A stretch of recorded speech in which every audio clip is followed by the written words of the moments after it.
జీవితంలో యువత ముందుకు పోవాలంటే ఏం చేయాలనే దానిపైన ఒక చిన్న ఇంటర్వ్యూ ఉన్నా. మనం యాపొద్దున్న జీవితంలో పోయి ముందుకు పోయి ఆలోచన చేసామా బాబు?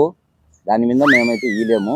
వీడు మాకంటే వయసులో పెద్దోడు, వయసు కనపడకుండా ఉండేదానికి ఈ అద్దాలు పెట్టింటాడు. వీడు వీంట్లో తిరగద్దని వాళ్ళింట్లో మా ఇంట్లో రోజు తిరుగుతుంటారు. అయినా సిగ్గు లేకుండా వీడు మాత్రం తిరుగుతుంటాడు. మీ ఇంటర్వ్యూ కరెక్ట్ అయినోడు ఈడే, వీంతో తీసుకుని ఆయన. సర్లే కానీ మీ ఇద్దరు పక్కకు పోతే కానీ ఆయనతో ఇంటర్వ్యూ తీసుకుంటా.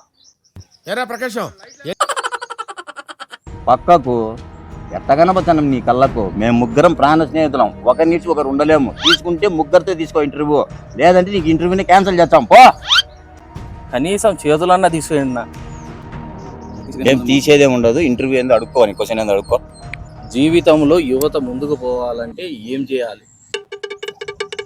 యువత జీవితంలో ముందుకు పోవాలంటే చుట్టూ ఉన్న పాలిటికా ఉంటారు కదా, వాళ్ళకు దూరంగా ఉండాలి.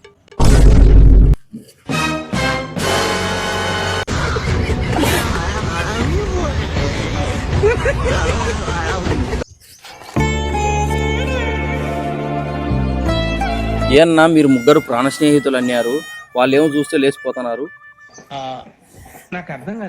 అదే బ్రదర్, నాకు అర్థం కావడంలా.